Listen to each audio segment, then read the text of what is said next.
un monde en création. Dans l'éclat du nouveau monde, là où la lumière avait surgi dans une danse éblouissante au-dessus du vide, la création se déployait comme une toile vivante. Les premiers jours, marqués par la parole divine, n'étaient pas simplement des actes de formation, mais des instants d'une intensité sacrée, révélant une sagesse infinie et une intention profonde. Dans ce cadre, chaque détail de la création prenait un sens. Chaque élément était soigneusement pensé, un témoignage de la beauté qui réside dans l'harmonie et l'équilibre. Les océans, vastes et majestueux, se remplissaient de secrets, caressant les rivages des nouvelles terres récemment façonnées. Chaque goutte d'eau, reflet des cieux, portait en elle le potentiel de la vie, vibrante et riche. Les océans, non seulement des masses d'eau, mais des berceaux de biodiversité, des jardins de coraux du plus éclatant au plus subtil, étaient des manifestations de la richesse créatrice de Dieu. Des profondeurs marines aux hautes vagues, chaque mouvement de l'eau racontait l'histoire d'une connexion sacrée entre chaque créature aquatique et le monde d'où elle émergeait. Sur les terres, les continents prenaient forme, se découvrant des vallées luxuriantes, des déserts arides, dont la beauté brute et sauvage propriété la majesté de ce phénomène dessinait un paysage somptueux. Les montagnes, fières et éternelles, s'élevaient vers les cieux, leurs cimes saupoudrées de neige scintillante, témoignant de la grandeur de l'univers. Écho de la voix divine, elles invitaient l'humanité à contempler les splendeurs de leur Créateur. Une invitation à découvrir des merveilles et à s'émerveiller devant l'ordre derrière le chaos apparent.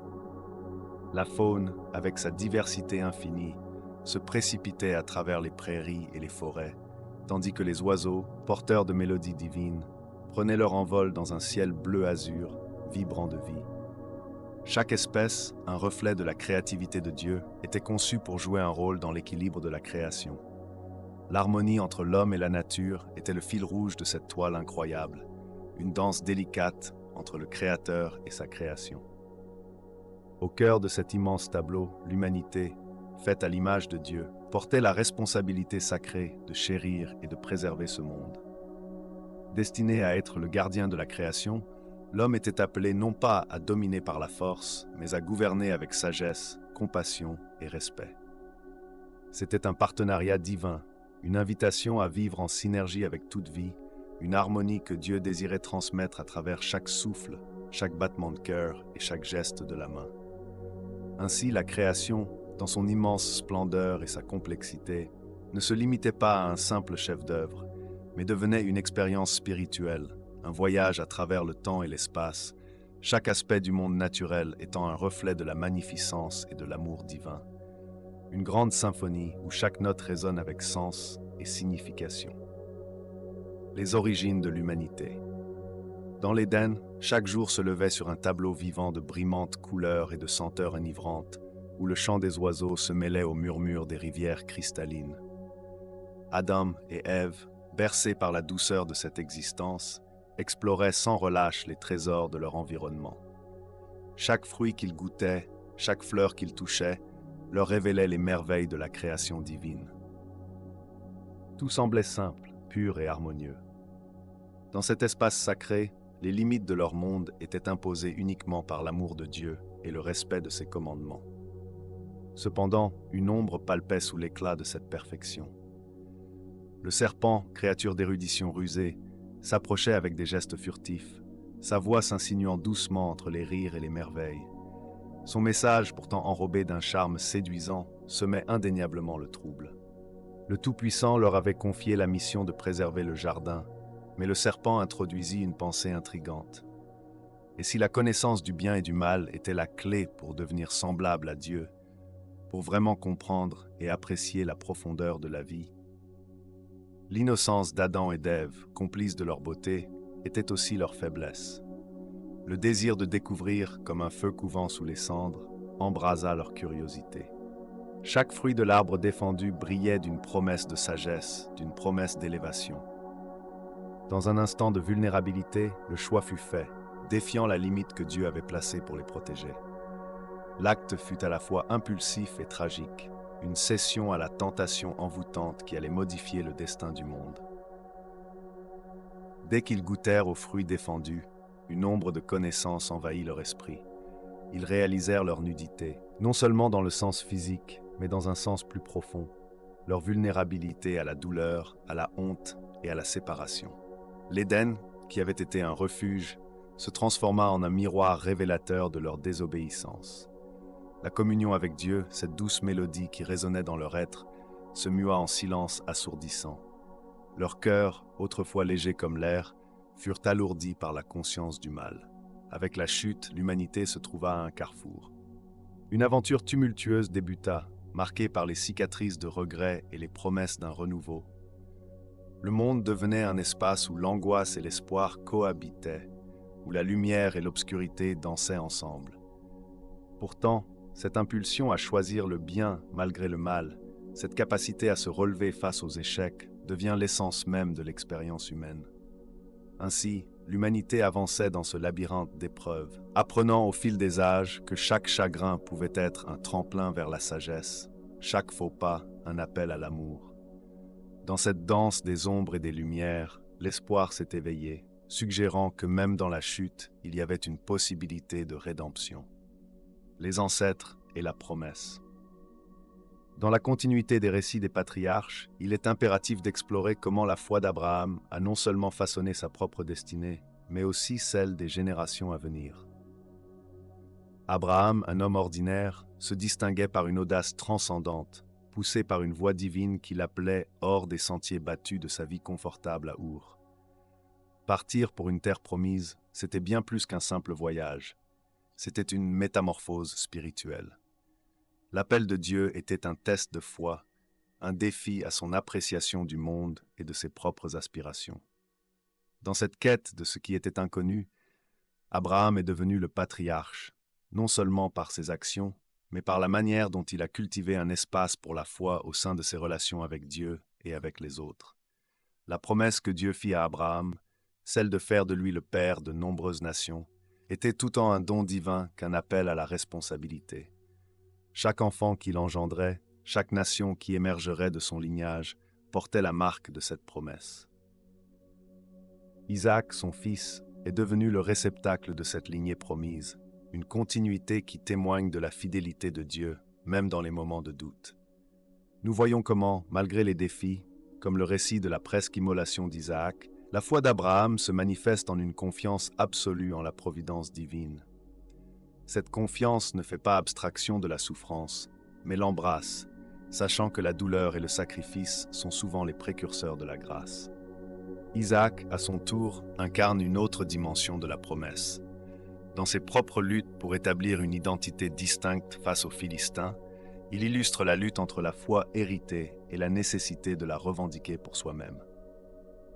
Le puits qu'il creuse, symbole de vie et de prospérité, devient un acte de redécouverte de sa propre identité et de la promesse qui l'accompagne. Il apprend que la fidélité à la promesse divine doit être alimentée par des choix courageux et des gestes d'hospitalité, ce qui le rapproche non seulement de son héritage, mais aussi des autres. Puis vient Jacob, dont le nom même évoque la duplicité et le combat. Pour lui, la promesse est un chemin sinueux parsemé d'épreuves. Jacob, qui quelle que soit sa ruse, finit par lutter avec l'ange et duquel il reçoit une nouvelle identité, celle d'Israël, celui qui lutte avec Dieu. Cette lutte entre le besoin humain d'atteindre quelque chose de tangible et une aspiration spirituelle plus élevée est représentative de l'humanité elle-même. Les rapports complexes que Jacob entretient avec sa famille reflètent les tensions inhérentes à la dynamique familiale, tout en soulignant que même au sein de la lutte, une promesse persiste. Ainsi, les récits d'Abraham, d'Isaac et de Jacob forment une tapisserie riche et nuancée qui illustre la vie de la foi. Ces patriarches, par leurs actions, leurs échecs et leurs triomphes, nous donnent un aperçu précieux de ce que signifie vivre sous la promesse. Ils étaient des hommes de foi, non pas parce qu'ils étaient exempts de doutes ou de conflits, mais parce qu'ils ont choisi de marcher malgré tout, témoignant ainsi de la fidélité indéfectible de Dieu envers son peuple. L'Exode et la liberté. Les jours qui suivirent l'Exode furent marqués par une intensification des épreuves pour les enfants d'Israël. Bien que la mer Rouge fût derrière eux, leur chemin vers la liberté était parsemé d'obstacles. Au fur et à mesure qu'ils avançaient dans le désert, les promesses de leur libération se heurtaient à la dure réalité de leur nouvelle existence. La terre aride, le manque de ressources et des craintes persistantes de retour en Égypte assaillaient leur esprit.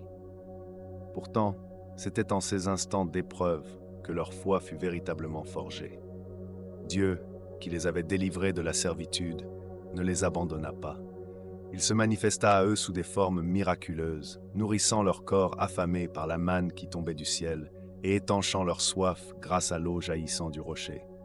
Chaque miracle était une déclaration de son amour et de son soutien, une promesse que, malgré les difficultés, il marcherait avec eux.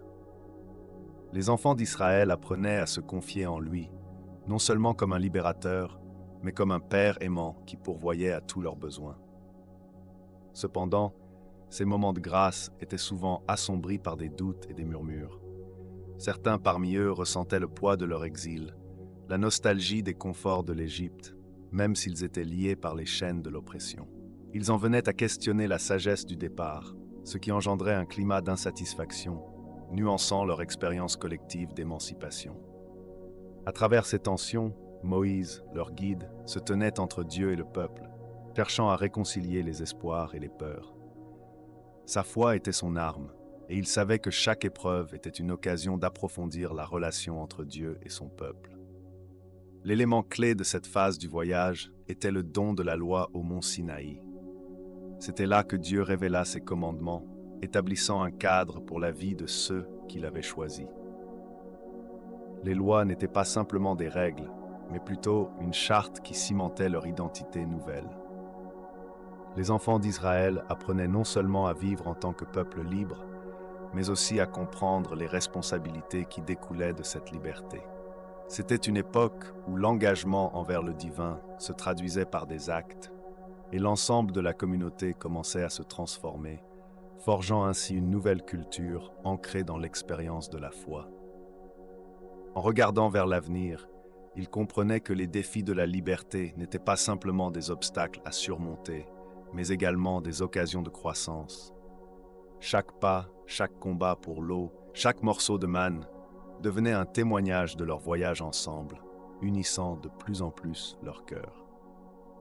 Ainsi, la liberté des enfants d'Israël ne fut pas seulement une libération physique, mais un cheminement vers une identité communautaire façonnée par leur relation avec Dieu, où la souffrance et la délivrance s'entrelaceraient pour toujours dans leur mémoire collective. L'Alliance et la loi. Au mont Sinaï, l'atmosphère était chargée d'une énergie palpable, alors que Moïse, choisi par Dieu, s'approchait de la montagne. Les éclairs illuminaient le ciel sombre, et la terre tremblait sous le poids de l'importance de l'événement. Les Israélites, rassemblés en bas, attendaient avec anxiété et espoir, leur cœur battant au rythme d'une promesse divine imminente. C'était un moment où le monde ancien et le divin s'entremêlaient, un passage où l'humanité était invitée à transcender son état pour embrasser une vocation sacrée. La voix de Dieu résonna dans le silence, déployant les 10 commandements tels des livres ouverts sur le cœur d'Israël. Chaque précepte, loin de n'être qu'un simple ensemble de règles, était une promesse de guidance et de protection. L'alliance scellée sur cette montagne évoquait non seulement une obligation, mais une invitation à vivre une vie pleine et radieuse, construite sur des fondations de justice, d'amour et de solidarité. Chaque commandement invitait le peuple à réfléchir sur sa façon de vivre et à envisager le monde d'une manière renouvelée, tissant des liens non seulement entre eux, mais également avec leur Créateur. La loi était ainsi un cadeau, un moyen par lequel Dieu dévoilait le chemin d'une existence sanctifiée. Elle n'était pas imposée par crainte, mais transmise par un amour profond et incommensurable. À travers les rituels et les sacrifices prescrits, les Israélites apprenaient à offrir, à donner de leur temps et de leur cœur, ce qui les forgeait collectivement en une communauté unie. Chaque sacrifice était un acte de foi, un symbole de leur engagement envers l'Alliance, ancrant leur identité dans une histoire sacrée. Alors que les Israélites parcouraient des festins et des célébrations, chaque fête se transformait en un moment de communion et de gratitude.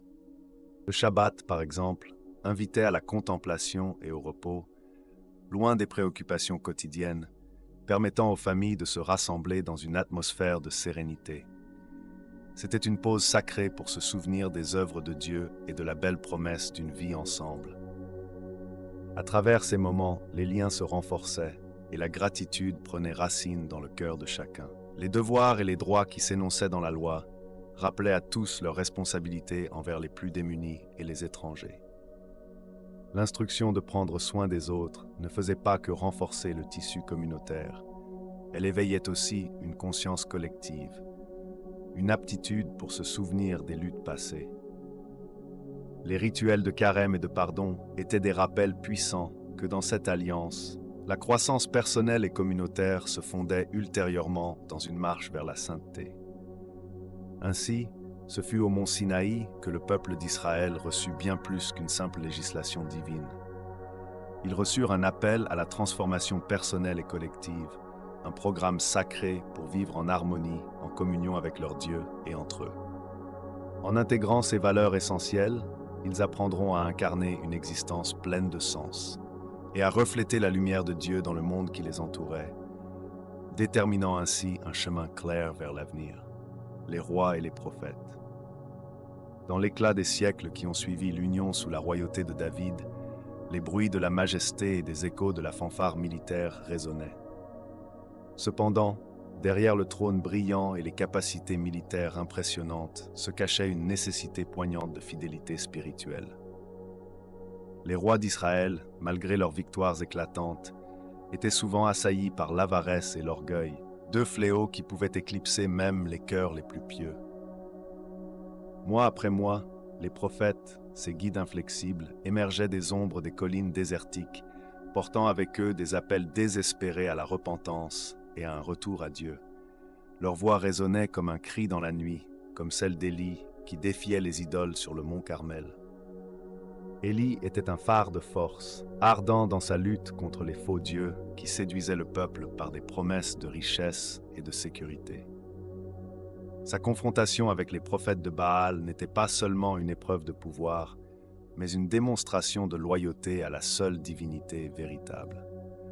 À travers ses sermons fervents, il exhortait les rois à se détourner de la corruption et à se tourner vers une dévotion authentique, ranimant ainsi l'esprit de l'alliance scellée avec leurs ancêtres. Et puis vint Élisée, son étudiant, qui poursuivit ce chemin avec une sagesse douce mais ferme.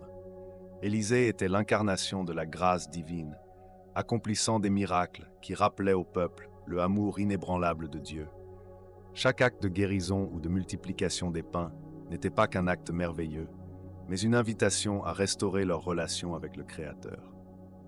Il marchait parmi les gens, guérissant les malades et redonnant espoir à ceux qui avaient perdu tout sens de leur dignité spirituelle. Les échos des tambours de la guerre et des chants de victoire contraignaient souvent les rois à oublier leurs faiblesses. Pourtant, chaque prophète, tel un miroir, renvoyait au trône une image d'humilité et de servitude. Il ne cessait de rappeler que l'autorité ne périt pas dans la pile d'or amassée, mais se révèle dans le service au peuple et la quête de justice. Isaïe, au cœur de son ministère, lançait des avertissements cinglants sur les dangers de l'injustice, défiant les rois à bâtir des fondations d'équité au cœur de la société. Au fil des années, les mots des prophètes, puissants et évocateurs, prenaient racine dans l'âme du peuple, guidant non seulement des rois errants, mais même des âmes ordinaires vers une sincérité de cœur. Dans des temps d'apothicaires et de merveilles, ils invitaient à se rappeler que la vraie richesse réside dans l'obéissance à Dieu.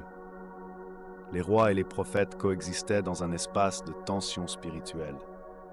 Comme des forces contraires, leur interaction façonnait et modelait l'identité d'Israël. Chacun portait sur ses épaules le poids des luttes et des aspirations du peuple, rappelant que sans une fondation de foi, même les royaumes les plus puissants risquaient de s'effondrer dans l'abîme de l'oubli et du désespoir. L'exil et l'espoir. Les voix des prophètes, malgré la souffrance qui les entourait, ne cessaient d'élever un chant de promesses. Jérémie, dans ses lamentations, révélait la profondeur de la douleur, peignant un tableau sombre des conséquences tragiques de l'infidélité d'Israël. Les villes en ruine, les familles dispersées et les cœurs brisés étaient des témoignages silencieux de la rébellion et de la désobéissance. Pourtant, derrière cette obscurité se profilaient des lueurs d'espoir, illuminant le chemin des exilés. Ézéchiel, lui, dépeignait une vision radicale, une restauration divine promise à un peuple en quête de rédemption. Ces messages, souvent empreints d'images puissantes et de métaphores vibrantes, parlaient d'une vallée de sécheresse reprenant vie. La promesse de Dieu était claire. Un jour, son peuple serait ramené, non seulement physiquement, mais aussi spirituellement. La désolation actuelle allait céder la place à une renaissance glorieuse. Les exilés, malgré l'amertume de leur sort, commençaient à interroger l'avenir d'un regard nouveau. Dans leur quotidien, marqué par la tristesse, des rêves de retour se dessinaient progressivement. L'idée de renouveau, de retrouver Jérusalem avec ses murs majestueux et son temple majestueux, devenait une source de réconfort. La nostalgie s'était transformée en une aspiration fervente et collective, un désir partagé par chaque âme errante, chaque cœur meurtri. Il n'était pas seulement question d'un retour physique vers une terre abandonnée, mais également d'un vœu de restauration spirituelle. Les voix des anciens prophètes éloignés résonnaient sous la surface de l'eau amère de l'exil, appelant le peuple à un repentir authentique. Ce message, porté par des larmes et des supplications, incitait les exilés à comprendre que leur souffrance avait une signification plus grande, un chemin vers une communion renouvelée avec le divin.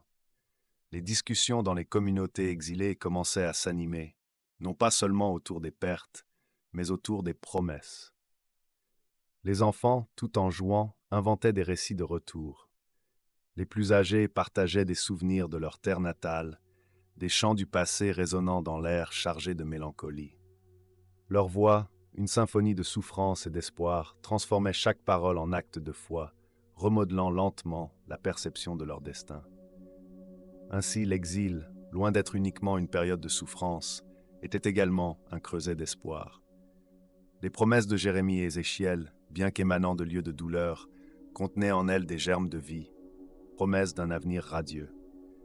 Dans cette lutte contre le désespoir, chaque murmure de retour, chaque invocation d'un temps meilleur, tissait un fil d'espoir au milieu des ténèbres. Les exilés, nourris par cette foi, étaient prêts à envisager les potentialités qui les attendaient, à imaginer un lendemain porteur de rédemption et de lumière, la venue du Messie. Dans les rues poussiéreuses de Bethléem, où les étoiles brillaient comme des joyaux sur un velours noir, la naissance de Jésus de Nazareth se déployait comme un tableau vivant de promesses et d'espoir. Les murmures des prophètes s'élevaient des siècles précédents, tissant une toile d'attente au sein du peuple d'Israël, une attente qui ne connaissait ni les limites du temps, ni les frontières de l'espace. Les cœurs, remplis de désirs inassouvis, attendaient avec impatience celui qui viendrait redresser les torts et restaurer la gloire perdue. Ce moment était plus qu'un simple événement historique. C'était l'accomplissement d'un dessein divin, une symphonie céleste dont les notes résonnaient au plus profond de l'âme humaine. À l'instant précis où le nouveau-né poussa son premier cri, l'univers entier parut entrer en communion avec sa venue. Les cieux, dépouillés de leur silence, s'illuminèrent par la lumière fulgurante de l'ange qui annonçait la bonne nouvelle non seulement aux bergers, mais à toute création. Enveloppé dans des langes, couché dans une étable humble, cet enfant incarnait tout le potentiel d'un amour incommensurable. La détresse de l'humanité, marquée par le péché et la séparation, trouva une réponse dans les yeux innocents de cet enfant divin.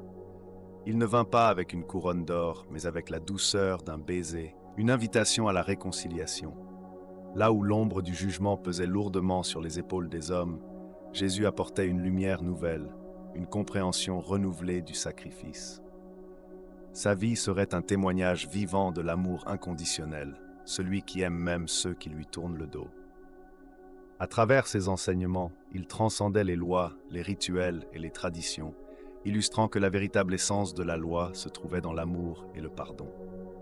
Les paraboles qu'il racontait, riches de sagesse, invitaient chacun à voir le monde non à travers le prisme du devoir, mais avec le cœur d'un ami, celui qui embrasse dans la vulnérabilité. Par ses actes, le Messie invita à une redéfinition radicale des relations humaines et divines. La femme adultère, que beaucoup condamnèrent, trouva grâce aux pieds du Sauveur, qui lui enseigna que le pardon était davantage un acte de bravoure qu'un simple mot. Les milliers qui affluèrent vers lui éprouvèrent, par son toucher, la chaleur d'un amour qui ne se limite ni à la race, ni à la condition. La promesse d'un sauveur était devenue tangible, accessible à tous, une lumière pour ceux qui marchaient dans les ténèbres. Ainsi, aux frontières des âges, l'annonce de la venue du Messie ne résonnait pas seulement comme un événement passé, mais comme une réalité vivante, appelant chacun à s'engager dans une danse d'amour et d'harmonie, marquée par le sacrifice et l'espoir. Les fondations de l'humanité étaient sur le point de s'élever sur ce nouvel édifice, celui construit non avec des pierres, mais avec des cœurs unis, transformés par la rencontre avec l'incarnation de l'amour divin, la crucifixion et la résurrection. Dans les ombres de la Passion, le monde assiste à un événement qui transcende le simple acte de souffrance. La crucifixion de Jésus est plus qu'un châtiment infligé par des autorités malveillantes ou des symboles de pouvoir. C'est la manifestation d'un amour inégalé, un sacrifice élevé au rang d'acte divin. Alors que la croix se dresse comme un symbole de rejet et de douleur, elle devient paradoxalement l'emblème de l'espoir éternel pour ceux qui portent la foi dans leur cœur. Les clous qui transpercent sa chair ne sont pas seulement des instruments de torture, ils sont le témoignage pathétique d'un monde en quête de rédemption. Les soldats romains, indifférents à l'innocence de leurs victimes, agissent comme des agents d'un plan bien plus vaste, celui de la restauration des âmes. Loin de s'en tenir à une vision manichéenne, cette douleur vécue par le Christ éclaire une vérité plus profonde. La souffrance n'est pas vaine, elle porte en elle le germe de la renaissance. Au pied de la croix, les disciples, à la fois pleins de dévotion et accablés par la tristesse, reflètent les émotions humaines dans toute leur complexité. Marie, sa mère, vit un désespoir qui transcende les mots, témoignant d'un amour d'une intensité inépuisable, semblant se demander pourquoi son enfant, porteur de lumière, subit l'obscurité. Ce moment où le ciel lui-même semble se taire perturbe l'ordre naturel des choses, créant un écho d'interrogation qui résonnera à travers les âges. Dans ces heures de désespoir et de souffrance, un lien se crée entre l'humanité et le divin, un lien forgé dans la douleur, mais aussi dans l'espoir. À l'heure ultime, lorsque le souffle de Jésus se fait rare et que la terre tremble en réponse à son dernier cri, un pacte se scelle entre Dieu et l'humanité. C'est ce moment de faiblesse apparente qui devient la pierre angulaire de la foi. La mort, bien que tragique, n'est pas la fin, mais le prélude à une nouvelle réalité. 3 jours plus tard, au matin encore fragile, une lumière irradie du sépulcre. La résurrection est annoncée, brisant les chaînes du désespoir. Elle n'est pas conçue comme un simple retour à la vie, mais comme une transformation profonde, une promesse renouvelée que la mort ne pourra jamais obtenir le dernier mot. Le corps qui avait été mis au tombeau se lève, illuminant l'obscurité d'un nouvel espoir, et toutes les promesses faites à l'humanité reprennent vie. Ce moment devient un catalyseur, une invitation lancée à tout un chacun d'embrasser une relation renouvelée avec Dieu. La résurrection offre une voie d'évasion qui transcende les épreuves quotidiennes, transformant les cœurs tourmentés et redonnant sens à des vies brisées. Chaque croyant est convié à porter en lui la lumière de cette victoire, marchant sur le chemin de la foi et de la rédemption. Ce sacrifice se révèle alors comme un acte d'amour incarné, un relais entre le ciel et la terre, jetant les bases d'une nouvelle ère spirituelle, les signes du ciel. Les rumeurs des miracles d'Élie s'étaient répandues comme une traînée de poudre à travers les vallées et montagnes, captivant les âmes en quête de réconfort et d'espérance. Chaque village qu'il visitait se transformait en un lieu d'adoration fervente, où la foi des gens se voyait ravivée par les puissants témoins de la divine intervention. Des personnes malades, perdues dans la douleur du quotidien, venaient trouver refuge auprès de lui, espérant que sa simple présence ou sa prière puisse apporter un changement à leur calvaire. Élie, humble et résolu, ne se voyait pas en héros. Pour lui, il n'était qu'un outil au service de celui qui l'avait envoyé. Maintenant, les rituels de ferveur entourant ces apparitions étaient presque sacralisés. Les gens apportaient des offrandes faites de pain, de fruits et de vases d'eau, symbole de leur gratitude pour les bénédictions qu'ils avaient reçues. Ils s'asseyaient en cercle autour de lui, dans l'herbe fraîche ou sur la pierre froide, attendant avec une impatience palpable qu'il partage les paroles du Seigneur. Élie se levait les yeux vers le ciel, puis sa voix résonnait, aussi douce qu'un murmure enchanté, tout en portant avec puissance la promesse de l'amour divin. Les histoires des miracles qu'il avait accomplis circulaient parmi les foules. La pluie qui avait cessé de tomber pendant des mois sur les terres stériles, le feu céleste qui avait consumé l'autel, défiant les faux prophètes, la guérison des aveugles et des paralytiques, chacune de ces actions témoignant de la grande bonté de Dieu. Élie ne s'attribuait aucune gloire, il redirigeait toujours les louanges envers son Créateur, affirmant que c'était par la foi collective et la piété du peuple que le ciel répondait. Cependant, les merveilles qu'il réalisait attiraient aussi les ombres de scepticisme et de méfiance. Les chefs religieux, jaloux de son influence grandissante, scrutaient chaque mot, chaque action, cherchant une preuve de son imposture. Élie, conscient des dangers qui l'entouraient, demeurait inébranlable. Sa foi était son armure, et il savait que tant qu'il marchait dans la lumière de Dieu, aucun mal ne pourrait l'atteindre. Il continuait de parcourir le pays, plus déterminé que jamais à ouvrir les cœurs des gens à la vérité salvatrice. Un jour, dans un petit village blotti au creux des collines, Élie rencontra une femme au visage marqué par le chagrin. La douleur de sa perte était visible dans chaque ligne de son visage. Elle avait perdu son fils unique, tombé malade subitement. Quand Élie s'approcha d'elle, il sentit son désespoir palpable, et ses yeux sombres les cherchaient pour un filet d'espoir. Tandis qu'il s'agenouillait à ses côtés, Élie laissa échapper une prière fervente, implorant le ciel d'envoyer sa miséricorde. Puis, à sa grande surprise, il sentit une chaleur enveloppante l'envahir, un signe que sa prière avait été entendue. La lumière de sa foi et la puissance de sa supplication résonnèrent à travers le désespoir, apportant avec elle une promesse de rédemption.